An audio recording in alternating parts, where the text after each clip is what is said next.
And we're back. We're back with Bantha Fodder. My name's Mike Kamate from Brooklyn, New York, and joining me, as always, and forever and after, is Jacob Tender. Jacob, how are you? I'm great, Mike. I'm feeling really good. How are you? I'm good. It's late night in Brooklyn. Mm-hmm. I know we're in the same time zone, but it feels like late night here. I always feel like New York is ahead, but I know it's not. It's not. We are absolutely on the Eastern Standard Time. But it is really far.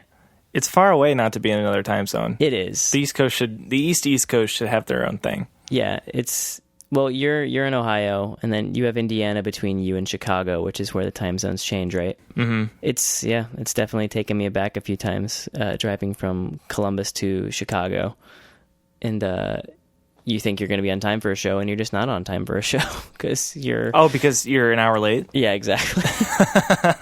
You never factor. Well, you make the mistake once, and you try not to do it again, and you usually don't do it again.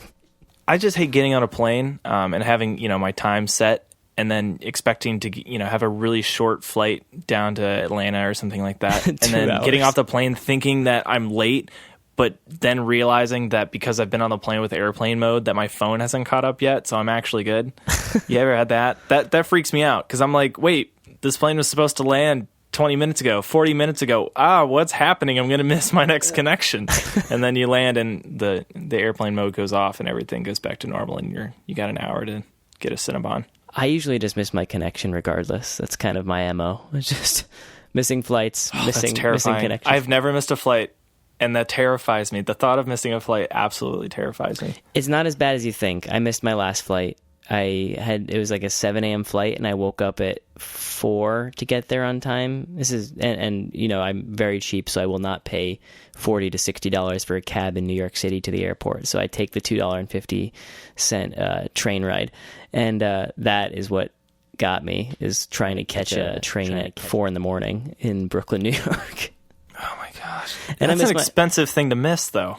Well, the thing is, you miss it, and depending on, I think most airlines are pretty flexible now. They just get you on the next flights available. Really? That's good. JetBlue was very good to me, and they just put me on the next flight, and it was a good trip because of that. I've heard nothing but good things about JetBlue, and I really want to try flying them sometime. JetBlue, if you're listening, Bantha Fodder would love your sponsorship. We are happy to endorse you. This is a freebie, but the next one's going to cost you, so from here on out, no more talk of JetBlue until they pay us. Oh, Mike, I really want to tell you about this toy I bought. Tell me about it.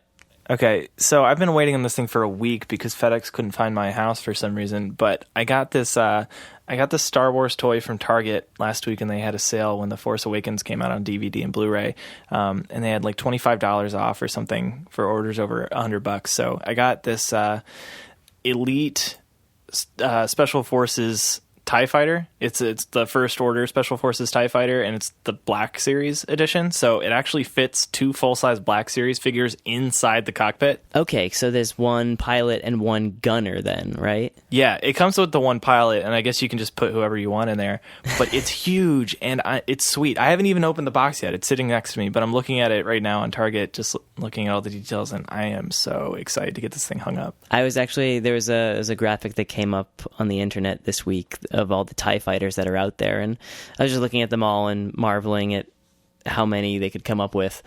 Mm-hmm. And then I started thinking about the First Order TIE fighters and how different they are from the original trilogy TIE fighters with having a gunner in place. I thought that was really unique. And they're so much more menacing looking. It's cool. I also just like the idea of having a gunner. It just reminds me of like a speeder, like a rebel speeder with Hoth, or just having a tow cable in the back or something. Oh, dude, that reminds me of. Okay, I'm reading Lost Stars right now, and I know you haven't read it, so I'm not going to spoil it for you. I really do want you to read this one next, though, because it's so good.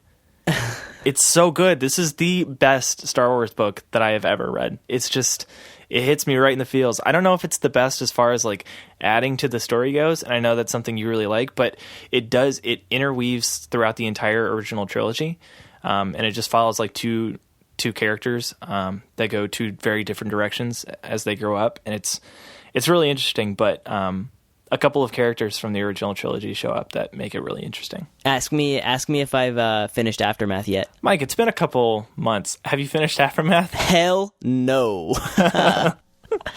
No, I am just I'm cruising through it. I'm pushing through. It's not a tough read. I can only take so many names, and there are a lot of names and places in that book, and it's just, I can't wait to talk to you about it, but I'm getting there, I promise. Okay, good. Yeah, we'll save that conversation for another time, but I'm excited for you to finish it, and I hope to kind of leaf through it again to refresh my thoughts, because as much as I enjoyed it, I think you and I probably have a lot of similar complaints. Yeah, and likes, I think. There's a lot of likes and good points about that book. Yeah, we'll save that for another time. It's coming. It's coming, I promise. You want to follow up on last episode at all? Well, I did have some thoughts, you know. I mean, we were definitely hard on a lot of theories, and I'm happy we were hard on a lot of theories. But I don't know. There's just... I mean, I guess this ties in with something we talked about a long time ago, with which is rewatching Star Wars. For the first time since its release in theaters in December, I rewatched Force Awakens a couple nights ago.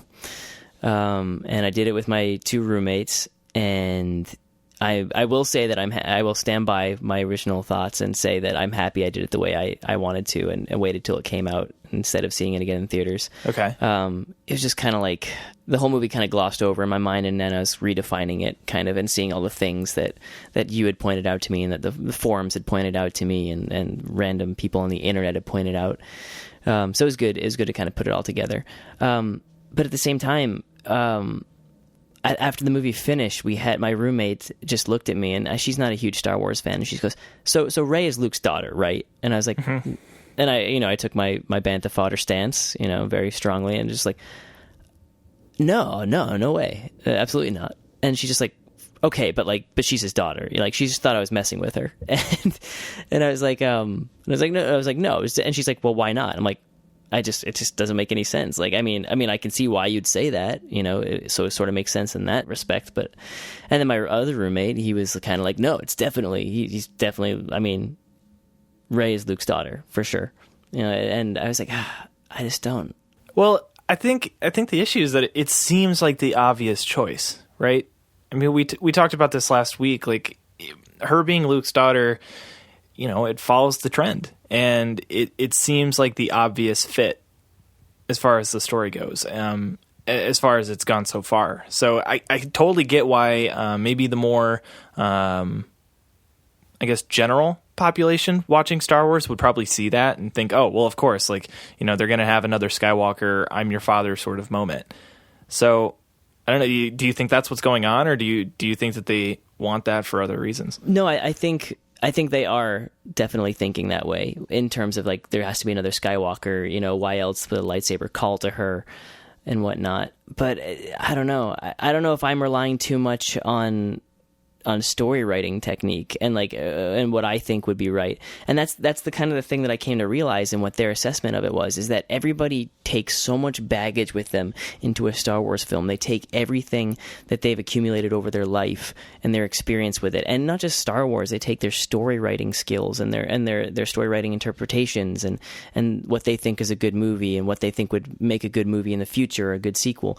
And my roommate at the end of it, he says, he's like, oh, well, I was watching the entire movie this time around to see if Han was giving any furtive glances to Rey, or seeing if implying that Han knew something that Rey didn't know, or that if anybody else during the movie was kind of in on something else.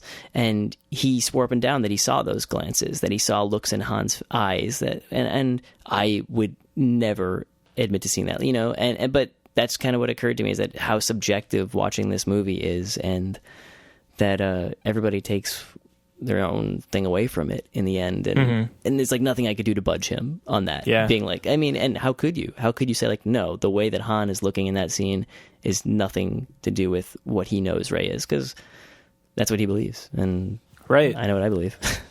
I mean, nobody's opinion is more important than ours or anybody else's. We just have our own ideas. So and that's what speculation is. That's what makes all of this so enjoyable, is to kind of see what everybody's thoughts are and to provide their reasoning. I mean, every theory has some sort of basis of truth to it.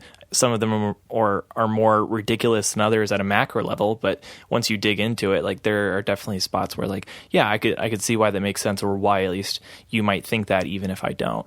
Pablo Hidalgo tweeted something interesting a couple of days ago, remarking on I mean, he fields a lot of theory questions and just super fans just kind of pointing out all these little plot holes or like little signs that they see, kind of the subjective things, and he pointed out back when episode 1 came out about the confusion about Palpatine versus Darth Sidious and how people were theorizing that they weren't the same people and Palpatine was just a clone or something like that, and all this wild stuff. And it was just, and as a kid when I saw that movie, I just saw Darth Sidious looking exactly like the Emperor did in Return of the Jedi, and I was like, oh, well, that is absolutely the same person. I knew Palpatine was Palpatine, the Emperor, and I was like, okay, so Palpatine, the Senator, is just Darth Sidious, and that's the end of it, But, I mean, people who were, I guess, our age now in 2016, who were like in their mid-20s and huge fans of Star Wars back in whenever episode 1 came out, they were just kind of like,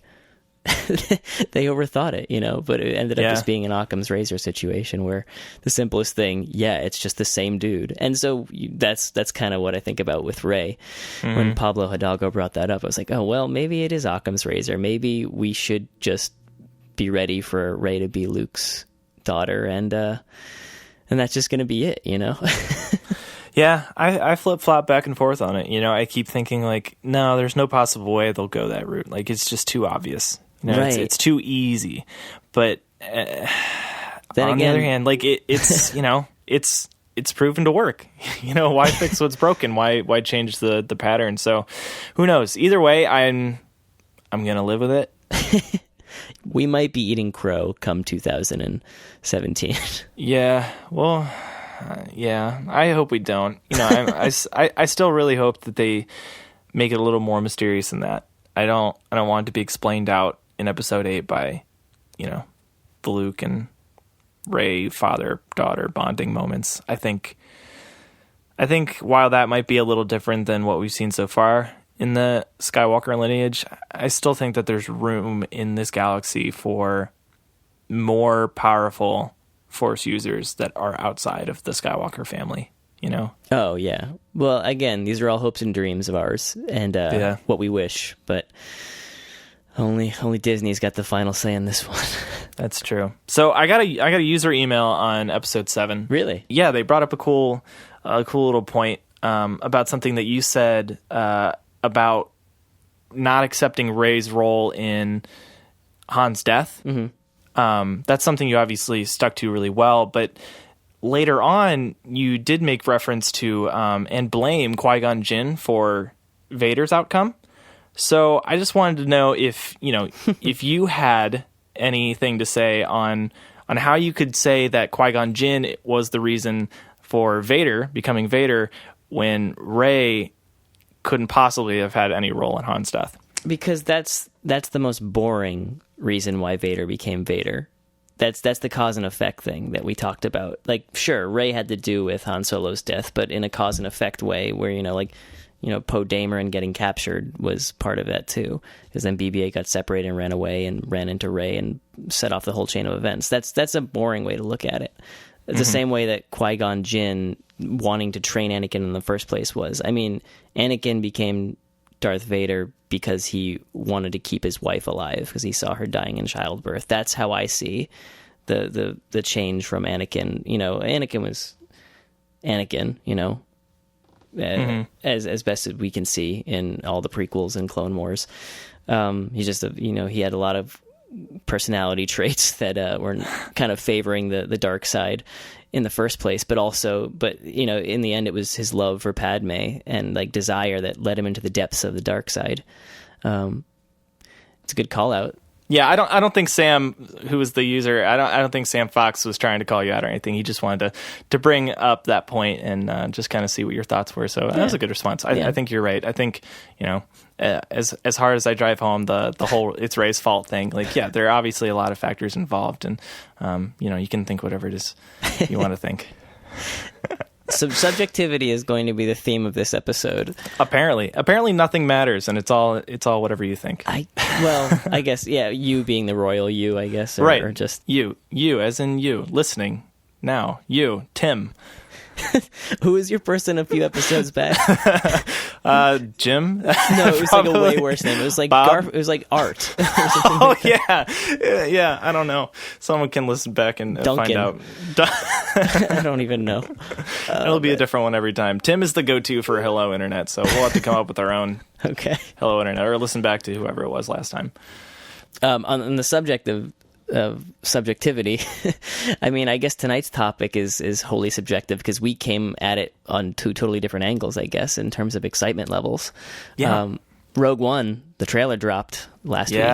Oh, man. It came out a while ago. We're a little late to the game on this. I think everybody else has done their dissection episode, but I still think it's worth talking about because this looks so cool. Yeah. Oh, man. I've been poking around at other reactions and dissections, and I will say the reason that I'm so happy to do this one on this episode is because of the amount of effort you put into it, Jacob. And if anybody has not checked it out yet, I highly recommend going to Jacob's blog, which we're going to link to in the show notes, and checking out this post he made because he went all out on this trailer. He created these beautiful GIFs or GIFs, whatever you want. I don't give a damn.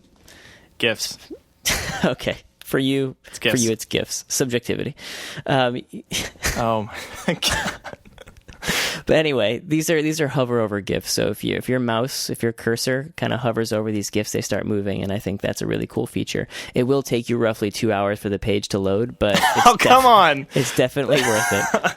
We're recording now at 11 p.m. and I started loading the page here at 8 p.m. So just to have it ready for the show.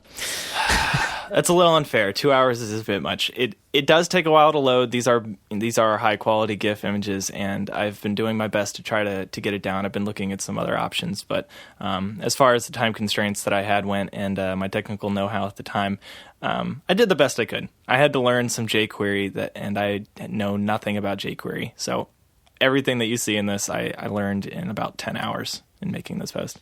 So what's the website again? It's curbside.audio. Yep, absolutely. Curbside.audio. And it's in one of the recent posts. Otherwise, you can go to the search page and just search Star Wars, but it should still be on the front page at least. Yeah, I just typed Curbside Audio into Google, and you were the first thing that came up. So yep, that'll do it. Yeah. So anyway, this post is beautiful, and it certainly deserves to be seen. So go check that out if you want a companion guide to this episode, because we are going to be dissecting this trailer bit by bit. So yeah. So what we have here. If you're following along, I broke down each individual shot, and put the GIF out there so you can kind of look at each bit frame by frame, and just take it all in one go. It kind of slows it down a little bit because they're packing a lot into these trailers. There's something like 22 shots or something in the minute and 48 seconds that we got in this trailer, which is pretty impressive, and to me it was pretty thrilling. So. Let's dive in. You wanna start at the top? I guess we can do a bit of a primer with the cast as far as we know it, or at least the ones that are featured in the trailer. I see a lot of unknowns on here. Yeah, I mean, there's still a lot we don't know. Obviously, this is the first teaser. They put out a promotional image sometime last year that had some of the main cast, including Felicity Jones, who will play Jyn Erso. She is the main character of the story as far as we know it. Not a whole lot we know about her. We'll kind of dig into that based on what, or at least speculate on what we know about her as we get into the episode here. Diego Luna is a young actor who will be playing an unknown rebel soldier of some description. Looks like he will be one of the secondary cast members. Riz Ahmed will be playing Badi Rook. Ben Mendelsohn is going to be an Imperial Admiral of some description, and oh man, I can't wait to figure out exactly what his name is because there are some great theories out there. Alan Tudyk is going to be in the movie as a Rebel-owned Imperial Enforcer droid. I believe this is a motion capture performance. Jonathan Aris will play Senator Jabel. Genevieve O'Reilly has been recast as Mon Mothma. Genevieve O'Reilly played Mon Mothma in some scenes that were cut from Episode 3.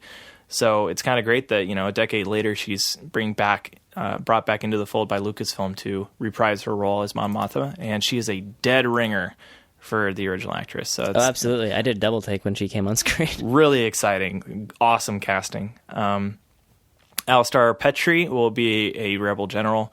Donnie Yen, martial artist, will be some sort of unknown blind martial artist. Then Zhang Wen will be in the movie, as well as Forrest Whitaker, Mads Mikkelsen, and Eunice Alumide, I think is how you say her name. Not quite sure, but some really big names in here. We don't have canon names for them yet, but it's really exciting to see some names like Mads Mikkelsen and Forrest Whitaker in this movie, because they've been around for quite a while and they have quite a filmography under their belts already. So a lot of Battlefield Earth references and jokes when talking about this trailer dissection. Yeah. Forrest Whitaker in sci-fi, he doesn't have a lot going for him before this moment. It's cool, though. He looks sweet. He does. He looks a lot better than he did in Battlefield Earth. That is for sure. All right. So one thing to note as we get through this, there's a distinct lack of Darth Vader in this trailer. We're not entirely certain whether or not Darth Vader is going to be in the film. Rumors highly suggest that he will be, but to what capacity, we're not quite sure.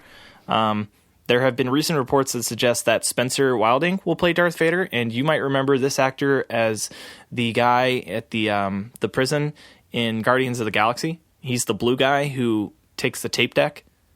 That guy. So he's in the science fiction universe already. He's a big dude, so I could totally see him playing the role. I'm not sure what is going to be done for voice or anything like that. Again, really have no idea how much Darth Vader we're going to get in this movie, if any. I really hope we get some. There were rumors of those storyboards which showed him just mercilessly destroying people and decapitations and stormtrooper shields and whatnot. I want to see that so badly, but we haven't seen any yet. Well, the only thing about that I was kind of questioning is that I don't know if they just looked at panels for the Darth Vader comic book that's on Marvel right now, just because all those things they're describing are things that are happening. There's comic panels with Darth Vader using stormtroopers as shields and that.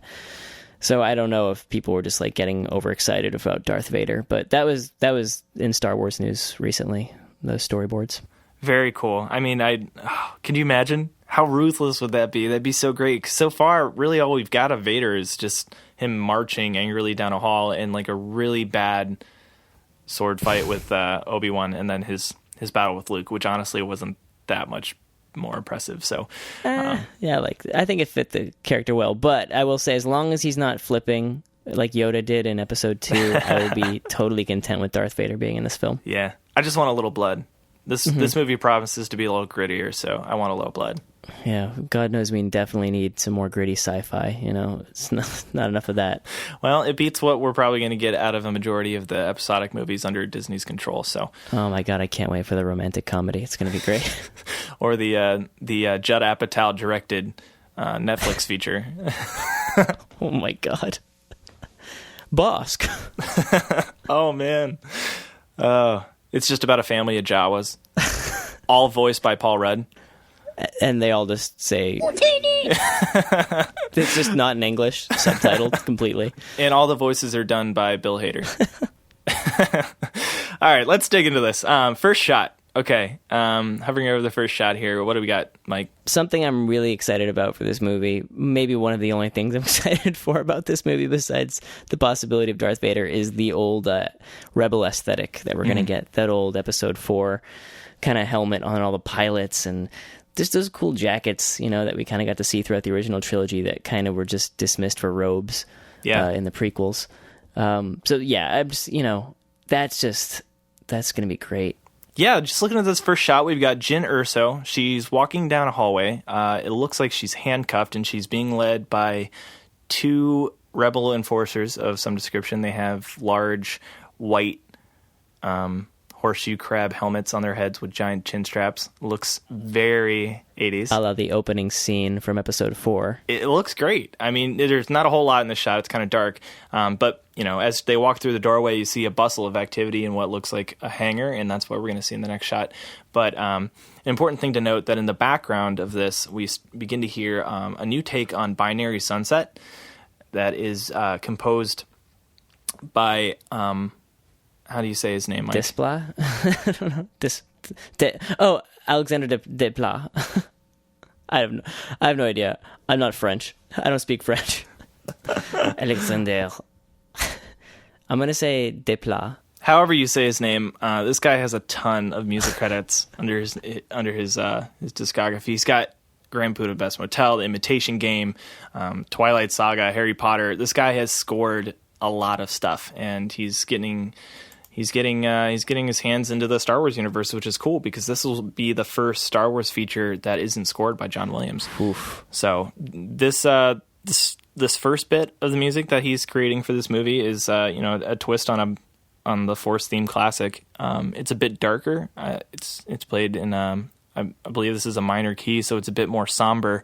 It's playing in the background as the shots fade in and out, and in the background, a man's voice kind of rings out. State your name for the record. She says her name. Jyn Erso. Those big trailer drum sounds. So that brings us to the next shot, which shows us Jyn being led now by one of those rebel enforcers through a rebel hangar. It's strange that she's walking behind the rebel enforcer and not in front. They don't really seem to mind that she's on her own, but then again, she's surrounded by rebels who are probably armed, so I guess they probably don't care too much. And she is still handcuffed by some LED flashing handcuffs, looks like. Yeah, those look pretty heavy duty. I can't really tell, but I think the rebel here is also a woman, which is interesting. So that's like 2 women in this trailer just within the first 2 shots, which is impressive. I think that's a great thing to see. The male voice in the background continues with Forgery of imperial documents, possession of stolen property, aggravated assault, resisting arrest. This is like the rap sheet from Good Will Hunting that he's reading right now. June 93, assault. September 93, assault. Grand Theft Auto, February 94. So he's basically reading off all these charges, and it's kind of hard to tell, whether or not she's under arrest by them, or if this is a guy reading charges from the Imperials, or whether, it kind of sounds to me like the rebels just have her rap sheet, and they've kind of brought her in for unknown reasons. But I think this shot is awesome, and I think this is going to excite you even more. So why don't you explain to everybody what we're seeing in this shot? There's a lot going on. Well, first of all, I see that box droid from the inside of the Sandcrawler in Episode 4, which I'm super stoked about. That little guy walking. Yeah, oh my god, I'm just so happy to see that. And then, do we have some starfighters in the background? Oh, yeah. Yes, we do. We got that X-Wing, that 4-engine X-Wing, as opposed to the new Abrams ones. Yeah, classic.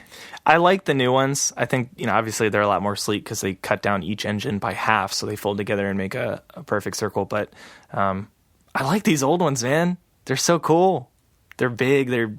It's what we expect. These are the ones that we grew up playing with in our bedrooms. Man, that was my favorite toy. Me too. I think I probably had I had X-Wings in 4 different sizes. I think my favorite was the Micro Machines one that had the little tiny Luke and the little tiny R2 that sat in it. Yeah, did that come with the display stand too? Yeah. Oh my god, that was the best one. It was handheld. It was so much better. Exactly. Didn't make noises, but it was great. Yeah, but the wings folded out. You could do the whole thing, and you could bring out the landing props and for sure land it. So yeah, we get to see one of those in the background. There's a bunch of mechanics running around. There's some pilots in the background, kind of milling about, and looks like there is an R5 astromech kind of lurking in the shadows at the end of the shot to the far right. So does that look like Yavin Base? Yeah, it kind of does. I'm assuming that they're there at this point. It's kind of hard to tell. Lost Stars kind of gives some background to some of this, but at this point it's a little early for them to give any location. So I'm going to guess this is Yavin. I think they were probably camped out there for a while until the Imperials caught wind of where they were. So it's a safe assumption. I mean, there seem to be a lot of vines and stuff, and cool brick. So that temple aesthetic. Yeah, exactly. Yeah. All right, so let's move on to the next shot. On your own from the age of 15. Observes Mon Mothma, who again is being portrayed by Genevieve O'Reilly. Reckless, aggressive, and undisciplined. And Jyn kind of steps into one of those classic Rebel command centers with the big translucent screens with the blue lines all over them that never really have anything going on them. Those are just lines on It's not like they're moving displays. They're static lines. It's not like Minority Report. Those are just art pieces. But everybody's always looking at them so intently and writing on them with markers. They use markers in Star Wars? That's crazy. I don't know. I've never seen a writing utensil. I just want to. I want to write with markers all over them. But yeah, they always just seem to be looking at them like something's going on. But I never see anything we're talking about. So, yeah, she is kind of, dissecting Jyn Erso's character a little bit, kind of giving us a little more background information. She seems to be sort of rebellious on her own, and maybe that's why she's here. We see a man standing to the right of Mon Mothma, and he's holding a data pad, so maybe he's about to bring something up on the holo in between them. And then even further to Mon Mothma's right and directly to the left of Jyn Erso, there's a guy kind of leaning on one of those transparent things, kind of looking a little shady, but definitely a little, smug or reckless. He's that classic Star Wars pilot archetype, and that is Diego Luna's character. So what do you think about that? What do you think about this guy? What do you think his deal is? I think he looks dreamy. Yeah? Got a little crush? Yeah, I think he's probably just like a, some kind of squadron leader or something like that at this point, I mean, it's called Rogue One, so we're assuming Rogue Squadron's going to be involved in this somehow, and the Rogues are, if we can look at what the old expanded universe kind of taught us, was that the Rogues are the most elite pilots in all of the rebellion. So I mean, he might be Rogue Leader at this point, and Rogue One here is going to be Jyn. I would assume it's something to that effect. Looking at the patches on the people's shirts here, it looks like on the dude who's holding the data pad, he's a general of some sort, as long as they're sticking to the historical descriptions of the rebel rankings. So he's got the kind of Purina symbol on his patch, the 5 dots arranged like a Purina logo. So he is a general by that. And then Diego seems to have a captain logo with 2 green dots over the top of each other on his lapel. So, all right. Yeah, he's definitely a pilot of some sort. If he's a captain, I'm sure he's a pretty good one. Weren't there wedge theories like floating around this movie? Yeah, I posted a picture about that a while ago on Twitter on my blog or something. He kind of bears a slight resemblance to Wedge Antilles, so maybe Wedge was a rogue, but he was red. He was a red leader, wasn't he? In episode 4. Yeah, but that was also after the events of this, so it's possible that he was moved for the big attack on the Death Star. They had all their best hands on deck. Who knows? Yeah, who knows? So that's basically it for this shot. There are a couple more generals hanging out in the background, including one dude who kind of looks like General Dodonna from episode 4, which would be kind of cool. Just a guy that he doesn't even have to have a role. Just a guy kind of milling around in the background that kind of looks like a dude that explained the Death Star run to all the pilots and stuff. I thought that was kind of neat. So yeah. All right, moving on. Mon Mothma was describing how reckless, aggressive, and undisciplined Jyn Erso was, and Jyn's just kind of looking around. She's not paying a whole lot of attention, and then she answers.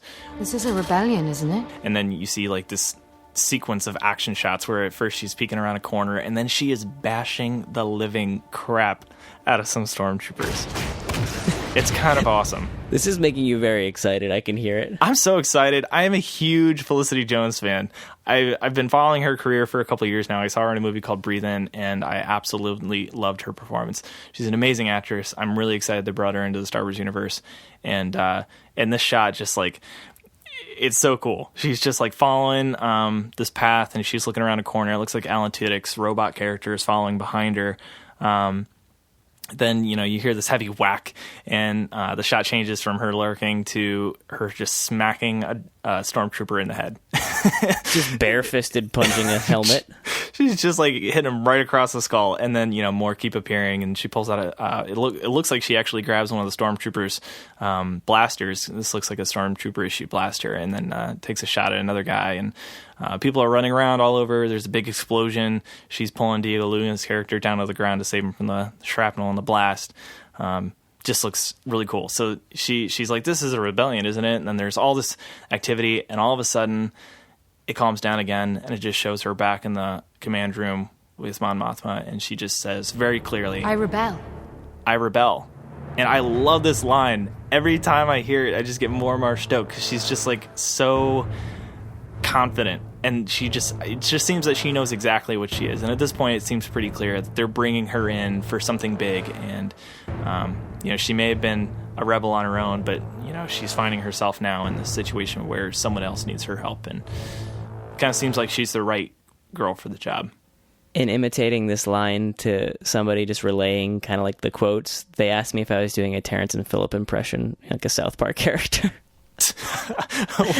Why? I guess it kind of like, I rebel. Like, that's kind of how I delivered the line. And they're like, are you doing Terrence and Phillip? Is that what you're doing right now? And honestly, that's how now when I'm watching this GIF over and over again on my computer screen right now, all I can hear is, I rebel. Sure, yeah, all right. All right, buddy. That's exactly what I'm saying. I rebel, buddy. Well, they could probably recut the South Park movie, that big action sequence where they're taking over. The Canadians are taking over. They could just reshoot it with all the Rogue One footage. Sounds great. I'll look forward to that recut. Yeah, that'll be on YouTube at some point. So yeah, Mon Mothma kind of responds to this with a small smile, and she looks down. I think that's funny. Mon Mothma has always shown that she's been more of a motherly figure. She's a politician at heart. She and Leia come from the same sort of stock. And Mon Mothma actually served with Leia's mother. Whether or not she knows that or not, I'm not entirely sure. But I think Mon Mothma is an awesome character, and I'm really glad that they brought her back.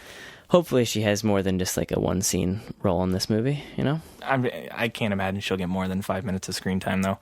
It's still a minor role. I think it's great that they included her, but she's not exactly like a super exciting character as far as movies go. She's been included in some of the other books, including Lost Stars. And a couple of the comics I've been reading too. Oh, really?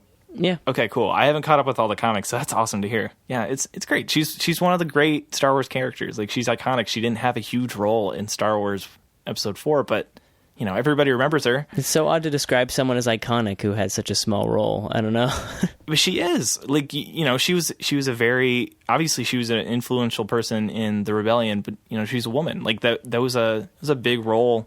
I guess within the context of the universe, she's iconic, but she's not like, I guess, to our world, I wouldn't call her iconic. Right. I mean, how many people could tell you the name of the actress who originally played Mon Mothma? I couldn't. It's written in my post here, but I didn't know it by heart. I had to look it up, but I remembered her very clearly.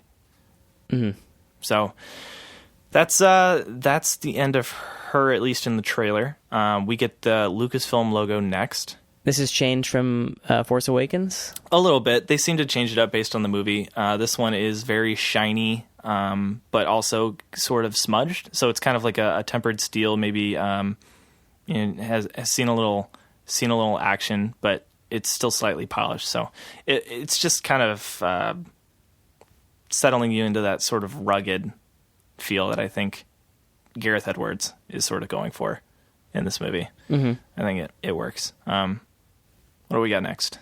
Oh, we got Jyn just kind of looking like she's coming out of a scene from Black Hawk Down, I guess. She's just in some kind of landing craft leaving some planet surface. Kind of looks like a wooded area. Or she's landing. She could be landing too, but the way the light's moving. Yeah. It seems to be like she's moving upwards. Yeah, moving upwards or at least maybe forward. I thought that maybe this is shuttle, but now that I'm looking at the sun, you make a good point. It seems like the sun is moving in a different direction than it would if you were just moving forward. So yeah, probably some sort of transport shuttle of some sort. I like the point that you make with Black Hawk Down. Like this whole trailer seems to have more of a sort of military vibe, and I think that definitely fits. But it's new. That's something I want to talk to you about after. After we kind of go through this trailer. That's kind of feeding into my interpretation of the trailer versus yours, I feel like. Okay.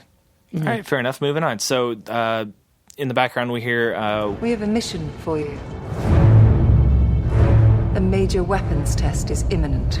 We need to know what it is and how to destroy it. And then this shot.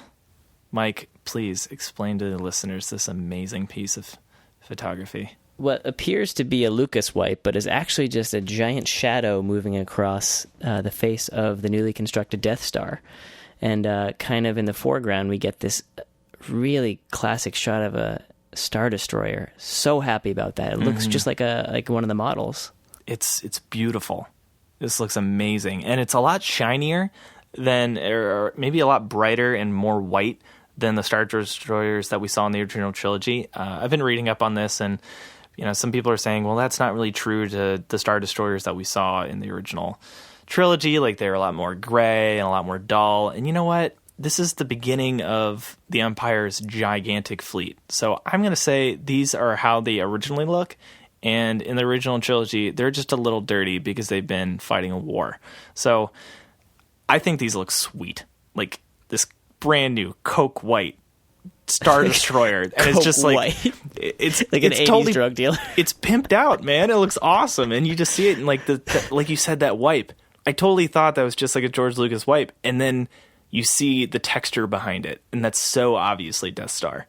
And this trailer's just turning you into something else. it zooms out, and like you just see the scope of the thing, and we get to see the dish being set into the Death Star. Like, this is the moment of completion, and then all of these Star Destroyers are just around it for scale, and it is massive. It's so cool. We've never seen the Death Star like this before. Like, this is so much more detailed and like more than I ever expected to see of the Death Star. The models are great. What they were able to pull off in the 70s was awesome, but this is just so epic. I love this shot. I keep looking at this, and I save this on my phone so I could pull it up every now and then just to look at this shot. It's so beautiful. Can't you could use a GIF as your phone's wallpaper on an iPhone 6, I believe. Or Are you serious?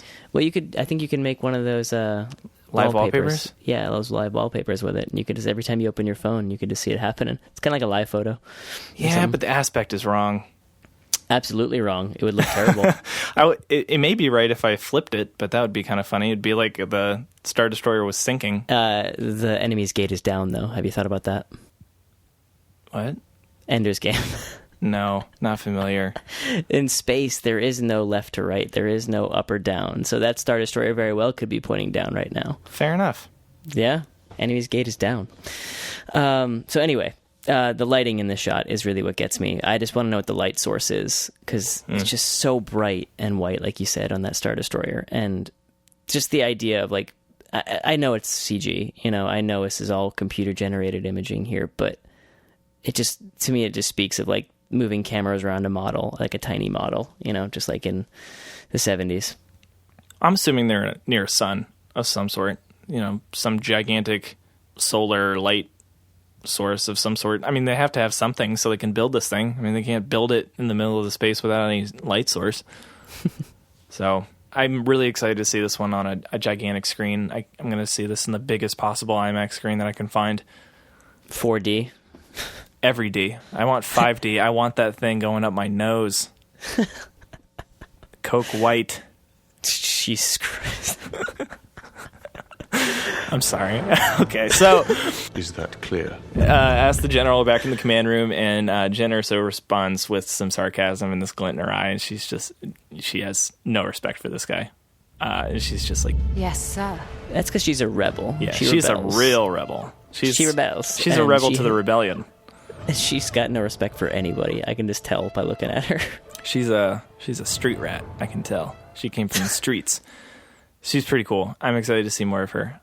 Then we get this splash, and it's this December. So we get to see this full movie this December. It's followed by a really cool shot with a bunch of people rushing out of a hangar. We got some X-Wings in the background. We got that Gonk droid again. He's just kind of waddling along there as these armed troopers and some X-Wing pilots rush out.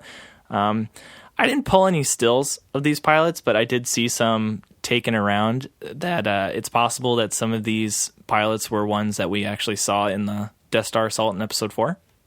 Do we have Porkins? I don't see any Porkins. I just want to see Porkins. I need Porkins back in my life. Porkins is a little further behind. He's not as quick-footed as these other ones are. He's grabbing a quick snack before this assault. Yeah, he's got to grab a sandwich. I feel so bad when people rag on Porkins like that. He's a good guy. He was an integral part of that assault. He sacrificed himself for the rebellion.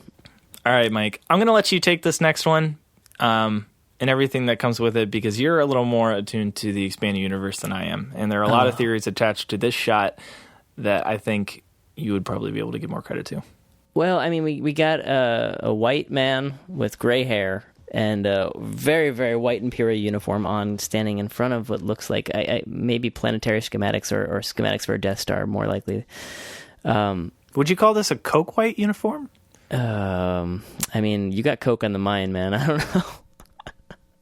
It is a very starch white uniform. Starch, that's a good word for it. Very crisp. Yeah, we're gonna use the PG-13. Well, no, I guess can you have Coke in? I don't know. Yeah, we'll use that term for it. Yeah, I mean, so some people's theory, including yourself, I believe you're tossing it out there that we're looking at Grand Admiral Thrawn here prior to him becoming a Grand Admiral. My contention is that Grand Admiral Thrawn is a chiss, but, with the expanded universe kind of being tossed away at this point, Grand Admiral Thrawn could be any variant or just changed to a human, I guess. Yeah. It may not even be named Thrawn, but they may take some of the Thrawn-ness and give it to this character who is being played by Ben Mendelsohn. So this is a pretty big role. It seems like this guy is going to be one of the main adversaries for the Rogue One team. We just don't know exactly who he is or what role he's going to play. But in this shot, he's holding a gun. Did you notice that? No, I did not. Is that a white pistol in his hand? Well, there's a bit of a glare on it. But I don't know. He's just kind of, he's got his head down. He's kind of zooming in on him real slow, but he's just standing there with his arms crossed and a pistol in his hand. It's very menacing. I'm really intrigued by whoever this is. He looks like he's just standing in like some kind of like planning room, some boardroom on the Death Star or something like that. Yeah, it's definitely Imperial space. Well, why is he holding a pistol in an Imperial space? Is he just like threatening his colleagues? I don't know, casually. Well, I think maybe based on a shot we see at the end of this, he's awaiting one of the rebels to come into this room. Execution or something like that? Maybe a standoff. I expect this is more of a standoff where the door opens from maybe our hero's perspective and we see this greeting them as they come in the door. That'd be kind of cool. Yeah. I like the idea of a capture scenario better, but there's no way to tell. We'll see. So, again, this is a admiral, according to his rank insignia. This is not a Grand Admiral, so that doesn't give a whole lot to the Thrawn theory, but... Thrawn doesn't become a Grand Admiral until after the Battle of Hoth, I believe. Well, there you go. So, who knows? Maybe this is Disney's chance to bring Thrawn to the fold. Thrawn was a pretty beloved character from the expanded universe, but we'll see. I don't know if bringing him in as a white guy is exactly what they should be doing, but that's their choice. So, well, I mean, going into the rest of this trailer, without jumping too far ahead, I feel like there's not a whole lot of alien presence in the whole thing, Yeah, that is interesting. I've heard it both ways. I've heard that they're going to have like a lot of more realistic aliens, rather than any CG. They're supposed to do it the right way and make all the props and stuff. But looking through this trailer, I don't really see a lot. And I've also heard rumors that there have been production, like budgetary concerns for this movie. So I don't know if that has anything to do with it. I mean, it seems to be pretty well assembled, but I don't know what the ended budget was for this movie. So we'll see. I hope to see some aliens in the markets and stuff. We see some market shots further on, but for now it just seems to be a lot of normal looking humans and stormtroopers, of course, which we see in the next shot. Yeah, that look like civilians in the foreground there, kind of just like wearing veils and everything like that. Yeah, I don't know. They look militant, and I can't tell if this guy has his hands cuffed behind his back or not. Yeah, those hands are cuffed for sure. But I mean, they have a lot of stuff on them, and it looks like the guy behind him has some kind of canister, and he has like hairy gauntlets. arms. Yeah, hairy arms and gauntlets on. So I don't know. They're getting the stink eye from these stormtroopers that are walking by alongside a tank. Yeah, that's a large tank. Yeah, it looks like the tank is carrying some cargo, which I didn't notice until just now, but it's got some boxes in the back. What I was paying attention to the most when I was going through this trailer for the first time were the troopers sitting on top of the tank. Did you see these? The driver, it looks more like a droid almost. They're pretty static. Yeah, they have variant armor on, which is cool. It's kind of a throwback to the Clone Wars where they have like blue paint on them, but their helmets are a lot different. They have it looks like they have blast shields kind of sitting on top, and a flatter nose. It's definitely a different helmet than we've ever seen before. So this is kind of neat. Just another variant to the Stormtrooper uniform, which we're going to see a lot of in this trailer, actually. It's kind of interesting how much they're changing it up for this movie. At this point, there's not a lot of background vocals or anything. They're just showing off a bunch of really cool shots. So we see these troopers here. They're kind of rolling through, and then we get the shot of Forrest Whitaker kind of crutching along, He's got his cane, doesn't look like he can walk really well, but he looks pretty badass. Yeah, it looks like a suit out of Mass Effect or something like that. I'm not really sure. It's definitely kind of post-apocalyptic. Yeah, he's got scarred face. Beautiful teeth, though, I will say. His teeth look magnificent for what we might assume to be a rebel or some kind of militant. Wait, you see his teeth? His mouth looks closed to me. No, not in this shot, but later on in this trailer, you're going to see his teeth, and they are very white and very straight teeth. Looking great. I didn't notice. I didn't pay attention to that. To this one, in this shot, he just kind of like limps forward, and then he begins to speak. He starts narrating the rest of the trailer, but the shot breaks to show us another variant of the Stormtrooper armor, which is this completely blacked out. I don't even know what to call this. I think some people are calling them Shadow Troopers, or some people are calling them Death Troopers. I don't know if they have an official name yet. But as Forrest Whitaker's character says, What will you do when they catch you? it just shows this really imposing shot of these black stormtroopers. They play the Cops theme song right after that. It's an odd choice for this trailer, but yeah, I thought the same thing. Well, Alexander Desplat is taking a new direction. So yeah, we get this kind of scary looking trooper. It's got kind of a gaunt face, looks more skeletal, and again, it's all black. There's some fire going in the background. Looks like there's a moisture evaporator of some sort there, because you can't have a Star Wars movie without a bunch of those around. But yeah, definitely different. Cuts to another scene where we have, looks like at first we have Jyn Erso and Diego Luna's character, as well as Alan Tudyk's droid character, running down some sort of Imperial pathway. It almost looks like a subway station, doesn't it? Yeah, no, I believe that's the train I take every day on my way to work. Oh, that's you. Right there in the foreground. You see him right in between the two characters, just kind of walking along. Handcuffed. Yeah, that's me. Yeah, they're about to walk right into you. That's me on my way to work, handcuffed for sure. All right. So also in the shot, looks like running down a similar hallway, there are a ton of troopers, and they're not in formation. They are just kind of running, and there's a whole mixed bag of them. Looks like our standard white ones, as well as some of the darker sand trooper looking things that we have. And these are different than the ones that we saw in A New Hope, kind of combing the sands. But they're running along on both levels, probably looking for these guys as they run. And then we get a short shot of some Rebel X-Wing pilots walking through a marketplace with Stormtrooper guards. And here is where I thought we'd get some aliens, and it looks like there might be some aliens, but any of the ones that look alien are cloaked or have some sort of head cover. So it's, I consider that kind of a cop-out. Nothing like too different looking here, except for this guy. Do you see this guy on the far left of that shot? I know it's hard to see, but yeah, long hair, long white hair. He looks familiar, and I can't place it, but he looks really familiar. And I wonder if he's important, because in the full shot, not in this GIF that I have on the website, which goes kind of fast to save space, but it definitely frames him pretty well on the left side, watching these figures walk by. So I don't know. Maybe there's something there. Probably not. Don't know yet. Yeah. Take the next one here. Who do we got? Well, we've got what you kind of described as a blind man, I guess, in a cloak, using a stick to take down a bunch of stormtroopers. In one shot, you see like 5 stormtroopers standing up, and in the next one, you see one on the ground and the next one falling. So it's safe to assume that all of them have been getting their ass kicked by this one guy, who is apparently blind and played by Donnie Yen. Is that, and we see red garb in the background, but we're not assuming that's nothing to do with Imperial Guard or anything like that, you think? No, I don't think they'd be like crouching over, looking into the rubble of a crashed X-Wing. Not while, stormtroopers wouldn't be there in combat while Imperial troopers are. Yeah, I think Imperial Guards. Yeah, I think those Imperial Guards are just strictly outside of whatever room the Emperor is in. Or guarding his yacht, as we find in the comics. Yeah, or anything I guess he considers valuable. In the background of this shot with Donnie Yen kicking ass, Forrest Whitaker continues, What will you do if they break you?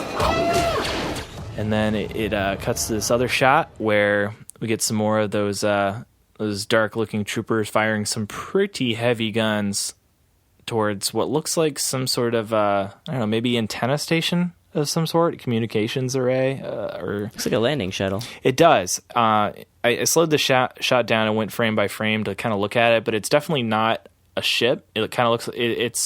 It appears to be a stable body. I think it's a building of some sort, and those seem to be antenna. But it does look like Kylo Ren's ship, doesn't it?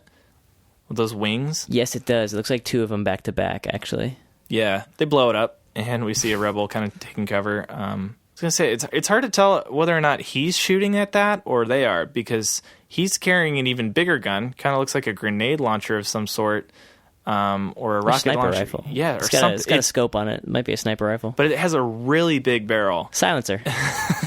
Maybe, I don't know. Either way, they're both pointing at this.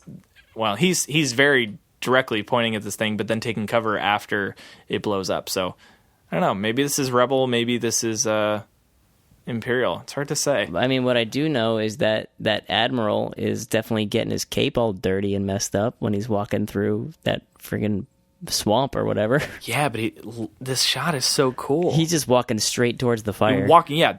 They say the badasses walk away from the fire without looking back, but he looks so cool walking straight towards it. And there are all these dead bodies just kind of floating around in the shallower water. This is a neat shot. Those are all his men too, so it's, he doesn't care. He doesn't care at all. He's just walking right through. Speaking of those Imperial guards, Mike, what do we get here? there they are. Yeah, we got 2 of them. So what's in that? Is that like a hologram chamber? Is that thing? We got a cloaked figure, all in black, kneeling down in front of what looks like Zordon's chamber from the Mighty Morphin Power Rangers. So we have to assume this is a Mighty Morphin Power Rangers tie-in at this point, I think. Well, they do have a new movie coming out. They've really got to push it. Oh my god, I can't wait. This is going to be a great year. I can feel it. Yeah, the shot is really short. It's like painfully short, but this is definitely one of those like Imperial rooms where, you know, the big bad guy goes to be alone. So we have this cloaked figure who doesn't look like Vader. Vader never wore a cloak like this after he got the helmet. At least. Yeah, definitely after the Anakin name was dropped and Darth Vader was the role that he took. He never wore this, so it doesn't look like Vader. It's kind of hard to say who this is. I think it's possible that maybe this is one of the Inquisitors. We get a little glimpse of the Inquisitors and Rebels. Obviously, we don't know the fate of all of them. Maybe there's some more out there, and this is another one of the Emperor's, you know, Jedi hunters of some sort. Either way, I can only assume that the Emperor is standing either behind or within this cylinder. It kind of looks as if you look at it really closely when the shot fades, that tube doesn't seem to go all the way to the ground. It kind of looks like maybe it's raising up. So maybe this is like a healing chamber of some sort, maybe to sustain the Emperor's life, kind of like a Bacta tank, but a sauna. It could be something to explain his Palpatine's lack of presence in episode 4. You know, maybe the reason why he didn't show up at all in that movie is because of his condition or something like that. Mm-hmm. All hypothesis, no facts. The only thing that I can really say that indicates that this has to be the Emperor that the figure is kneeling towards is that these 2 Imperial guards are staring directly at this chamber, like this glowing rod, and they only look directly at the Emperor. They only look at him at all times to make sure that everything's kosher. So I would venture to say that the Emperor is definitely in the scene. Should be interesting to see who would play him. You know, do you think they'd get the original guy? I don't see why they wouldn't. He's still alive, so. Is he? He's 71. He'll be in. I would assume so. But the biggest question here is who is in the cloak? No way to tell. Impossible to be sure. And then this next shot we got, oh my gosh, my roommate texted me about this when the trailer came out. Yeah? Is this the first one that you heard about? No, he's just like, did you see those AT-ATs? And I was like, I saw them. And he's like, they shoot. And I'm like, yeah. Yeah. It's kind of cool. I think the shot is awesome. We see, let's see, at first we see Forrest Whitaker continues to talk and he says, If you continue to fight, there are those teeth, those pearly whites. And yeah, he does have very white teeth. You're right about that. We see some of the characters running towards the AT-ATs, which is cool, including Jyn Erso and Diego Luna's character. And then it kind of pans up, and we get this AT-AT that's looking right at him and fires a shot. If you freeze the frame, the shot goes right past Diego Luna's head. They couldn't have made it any closer. Like it goes right between his head and shoulder. It's kind of cool. So that's neat. We'll see if they take those down or if they're just trying to get behind them. But there's like a fleet of them. I mean, there's 4 of them visible in the shot. That's a lot of badass to take down. That's pretty cool. It's neat to see them in a different landscape. You know, we've only seen them on Hoth so far, and while that was cool, like It kind of trudged around on Endor, on the forest moon of Endor in Return of the Jedi when Luke turns himself in. Oh yeah. Just kind of clomping through the forest. Yeah, it's true. I wish they would have put more of those in Battlefront. They have a couple of them in there, which is kind of neat. They actually knock down trees and stuff, but yeah. So if you continue to fight, What will you become? and the last shot of this before the closing credit, you get Jyn Erso, and she turns around in full shiny Imperial garb, and She's got some sticks on her back. yeah, she's got batons or perhaps blades of some sort, and she's got a big chest plate. She's got the Imperial logo on her arm, and Well, there's that force theme. It's playing on top of the Imperial March there. man, So maybe some metaphor, you know? this is such a cool shot. The lights just kind of like form up from the bottom, and kind of looks like one of those Bespin tubes, but Yeah. it's definitely very Imperial looking. So this is neat. She was just standing in the dark up until then. I don't know why she would do that. It's just Waiting for the lights to turn somebody's walking in. She's like, "Oh, I didn't know you were just standing here in the dark, Jyn. This is oh, you're wearing an Imperial uniform too. This is interesting turn of events for our movie." Yeah. So this begs the question: Is she turning on the rebellion, or is this part of the plan? Yeah. I mean, she rebels. We know she rebels. She does rebel, but is she rebelling from the rebellion, or is this just like Do part you think of she's the plan? rebelling against the rebellion now? No, I don't. I think this is part of the plan. Obviously, we know how this movie ends. They get the plans. But They what get happens to Leia. her? But what Yeah. happens to her? Does she become an Imperial? You know, does she go deep undercover and just get lost in it? Maybe. Who knows? Then we get this big Rogue One, a Star Wars story. Yeah. December in real 3D and IMAX 3D. I get so confused with all of these. Like I see it in Real D, 3D, XD. Too many Ds. Very confusing.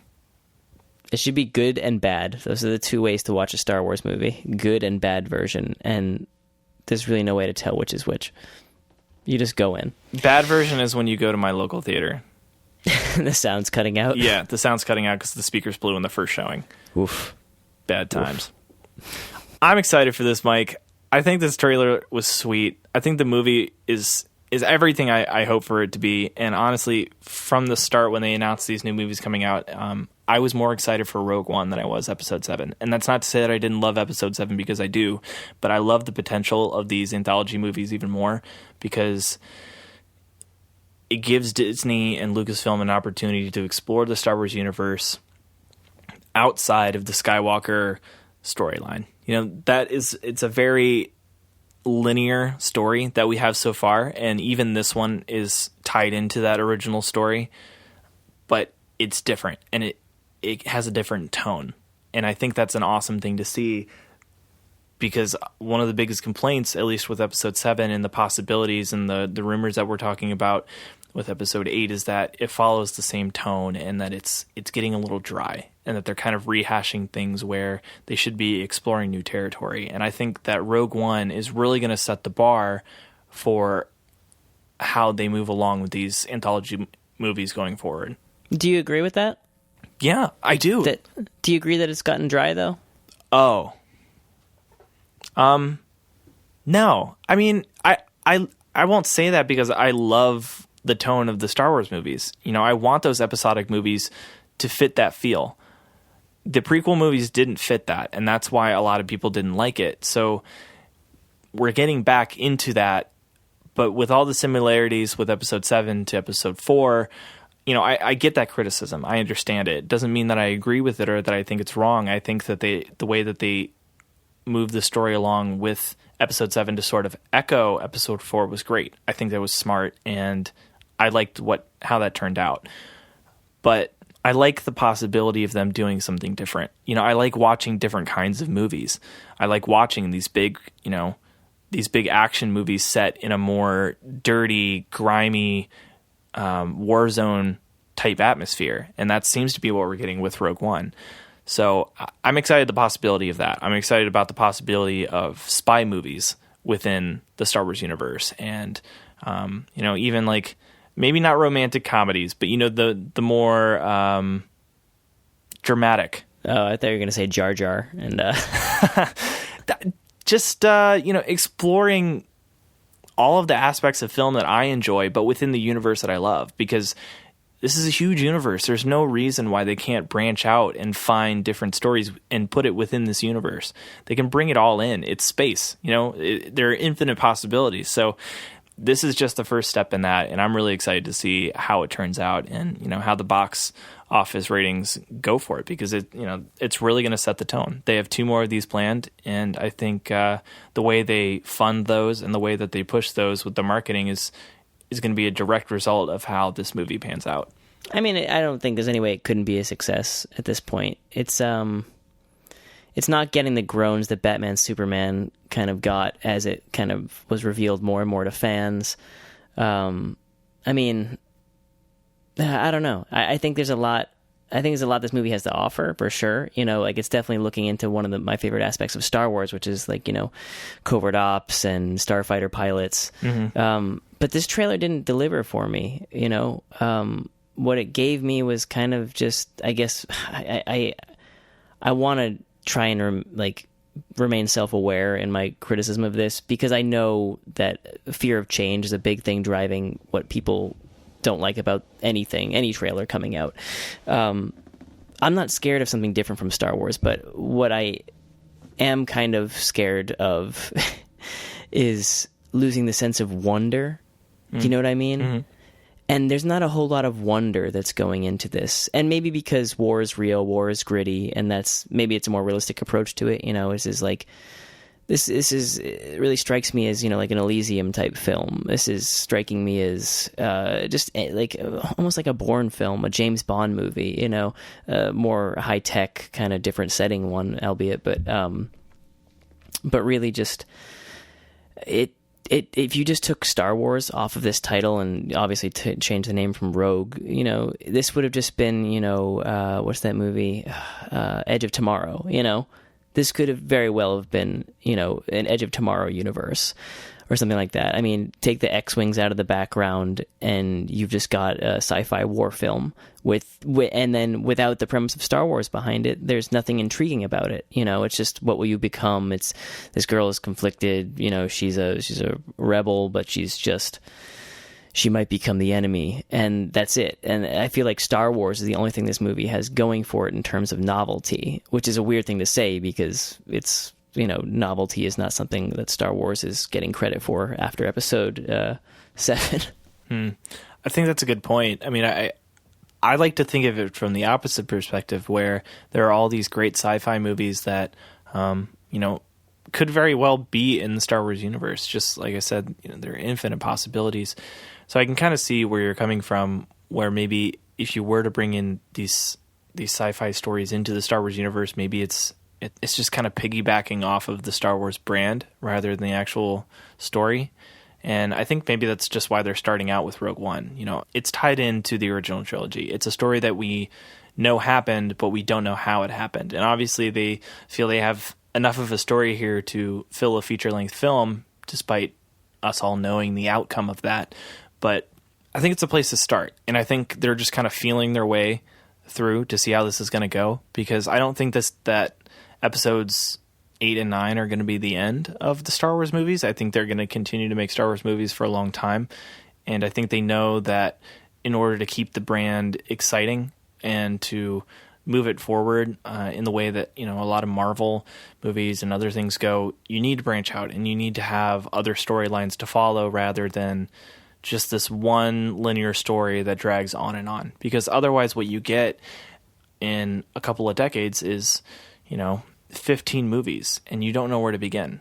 Where am I supposed to start so I get this whole thing? How many of them do I have to watch to get the whole story? When you could be doing these anthology movies that, are still within the universe and hold a lot of the same qualities that make a Star Wars movie great, but don't necessarily need all that auxiliary screen time to make you understand what's going on.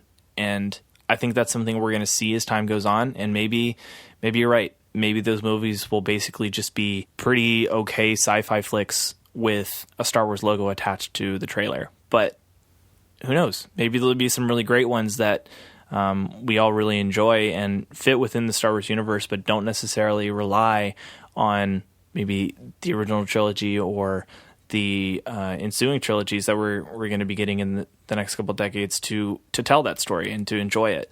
So it'll be interesting to see. I think Rogue One is a safe place to start. It looks interesting.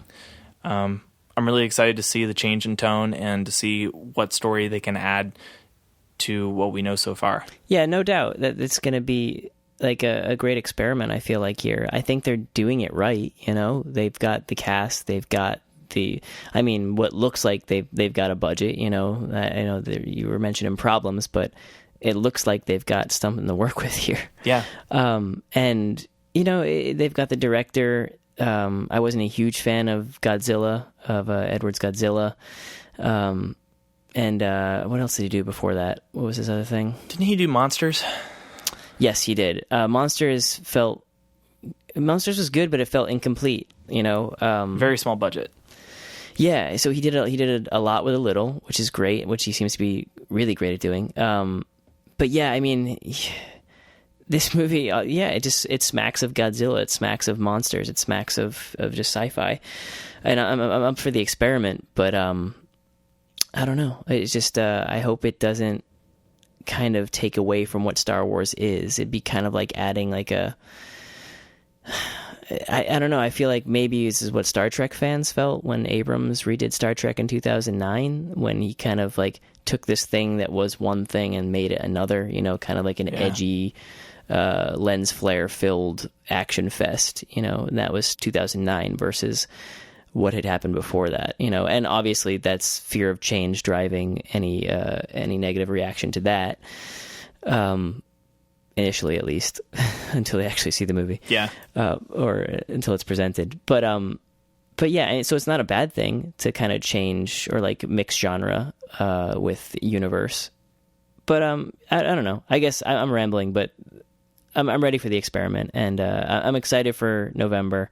My best friend Ben, I texted him when they made the announcement for the trailer, and I was like, "Hey, check this out." And he's like, "I don't watch trailers." And I was like, "Why not?" And he's like, "Well, because, I'm excited for this movie as it is, and I don't need to see it. Mm-hmm. You know, I don't want to ruin anything." And I was like, "If I'm flying on a plane tomorrow, if that plane goes down, I need to know what the art direction was going to be like for Star Wars Rogue One." Yeah, I needed to know, and I'm glad I looked at it, and I'm keeping my expectations kind of just right down the middle for this one. I know it's going to be an exciting movie, just like Godzilla was, just like Monster was, but I don't want to feel like it's there's nothing hinging on this for me. You know, I don't think this is going to make or break the future of Star Wars in any case, but I do think it's going to sort of set a tone for the auxiliary movies that come out, the anthologies and the Star Wars stories that they are planning on and continue to plan in the future. So far, the ones that are rumored to come after this are a young Han Solo flick and possibly a Boba Fett standalone. So again, these are more tie-ins to the original trilogy, which are safe. I think they probably have some ideas brewing for ones that are a little further out, or at least I like to think that they do. But again, I don't think that they'll be announcing anything like that until they see at least how one of these goes. Yeah, I'm fighting. I'm suppressing my my gut reaction to the Boba Fett and Han movies, but it's tough to do that. Oh, you just got to cast the right guy for Han Solo. You know, I'm not opposed to it. I don't want to think about it until I see a formal announcement for this film. That'll be a whole nother episode. We'll just be picking apart just a part of the rumor mill for now. Anyway, I'm excited about it. I think there's definitely some opportunity here. And as far as trailers go, I thought this was a pretty well-cut trailer. Absolutely. They definitely stuck a lot in there. They had a lot of interesting things that you really had to dig into to kind of get excited. I think at a macro level, this was a very straightforward action movie trailer. But at a micro level, this was packed full of Star Wars fan service. So all these brand new stormtroopers and weapons and characters kind of hidden in the background. Like, they did a great job with this movie. I think they put a lot of detail into this that will really count with the fans that care. constructive criticism for this, because I know my word gets along. It goes far in the cinematic world. More Starfighter stuff, man. That's all I was pulling for, was just some 0G combat or something like that, or and also more aliens. That's all I want out of this movie. Just 0G Starfighter combat and aliens. Mike, would a Top Gun movie in the Star Wars universe make you the most happy boy alive? Absolutely. Or just a game. I just need a new flight sim game to play, because I keep rewatching YouTube videos of TIE Fighter playthroughs, and I'm coming up on the end of it, and I can't do it again. I could see it coming. I don't know who'd make it. I don't know if EA has the exclusive license to Star Wars games right now, but I could see that. I don't think it'd be added to Battlefront. That would be awesome. I'd really love that. I really like the flight modes that they have, like the fighter squadron modes in Battlefront currently, but some space battles would be sweet. Those don't even touch TIE Fighter as far as the complexity of the controls in that game. Man, I was just playing the original Star Wars arcade game. I went to the 16-bit bar in Columbus. It's like this, it's like a bar with a bunch of free arcade games. Hipster stuff, yeah. Yeah, it was cool, but I was trying to play this game, and man, it's hard. Like, it's not just difficult, it's just like, I don't even know if I'm winning. Because it was a simpler time. 16 bits was a simpler time for gaming. When you start this game, have you ever played this, the original Star Wars arcade game? I saw your screenshot of that on Instagram, and I don't even know what I was looking at. Really? Well, you start out, and you're like outside of, you're kind of far away from the Death Star, and you have to fight a couple fighter pilots, TIE fighters, and Darth Vader himself. So you can tell the difference between the two, obviously, because of the ships. And this is all like really old school 3D vector art, and you get to use this pivoting gunner wheel, and you fire shots, and sometimes you kill them, sometimes you don't. Like it seems like you're getting them because your pointer is right on top of them, but like I said, it's really hard to tell whether you're doing okay. And then once you get past them, you kind of funnel yourself down past these towers on the Death Star surface until you get to the main channel, where you're gonna fire that last shot off into the exhaust pipe. And it's really fun. Like, it's pretty straightforward, and you're just kind of like shooting guns off the walls to get points. And then once you get to the end, you're supposed to hit like a couple of buttons to like fire your torpedoes down into the thing. And, honestly, I didn't know that the thing was coming up, because there's not really like an indicator that the exhaust port is coming anytime soon. All of a sudden you just kind of like don't see guns anymore. And then you see this hole coming up really fast, and then you just like, kind of shoot towards it, and then all of a sudden it fires completely different torpedoes. And I think it's an automatic thing, and you just automatically win, and then it gets harder the next stage. But man, I couldn't take down Darth Vader for the life of me. I was hitting him with everything I had, but he would not go down. There has to be some sort of trick to this game, and I'm going to be watching every YouTube video I can. So next time I play it, that's my goal. I want to take down Vader. That's one game I have not seen before. I'm sure there's an emulated version of it I'll be able to get on my Mac or play in a browser window, but I don't know. There's just something about holding that controller in your hand and going at it with a beer next to you. It's a nice feeling. I feel like the beer has a heavy impact on your enjoyment of this game. Much like the cocaine and your enjoyment of this trailer here. Pimped out Star Destroyer. That's all I have to say on that as one pimped ride. Well, job well done, Jacob, on this one. I think you really outdid yourself on this trailer post. And again, curbside.audio is the website to check this post out with all these amazing GIFs that Jacob made. Do you have anything else you want to add anything to plug before we head off? I guess if you want to, check us out on Instagram. We've been filling that up with some more stuff lately. There's some really interesting side-by-side comparisons of one of our co-hosts and one of Star Wars Rebels main characters. You decide whether or not they look exactly the same or not. This past weekend while I was in Columbus, I also got some headshots taken for professional purposes, but I brought my First Order Stormtrooper helmet along for fun, and the photographer took a couple of pictures there, so I'm posting this up there for fun. That was a good time, just walking around downtown Columbus with a Stormtrooper helmet on my head. You know what? I didn't feel silly. That's good. I'm glad. I actually felt a lot less self-conscious when I had the helmet on, because nobody could see my face, and I wasn't like just cheesing or like looking, surly for the professional shots. I just had like this helmet on my face and I could do whatever I wanted. I just had to kind of look around. They're like your sunglasses. Yeah, they're your invisible glasses, like the kid from Big Daddy. He just puts them on whenever he's nervous.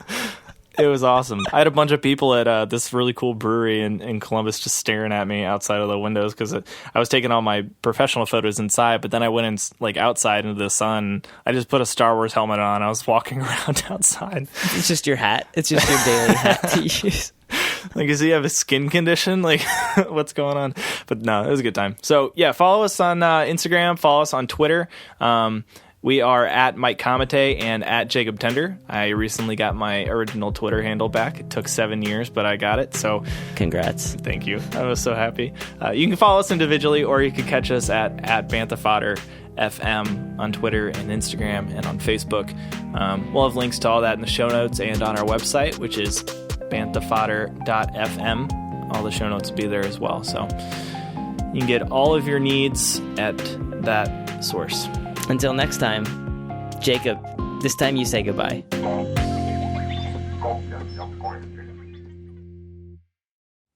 Doot-de-loot-doot. Doot-doot.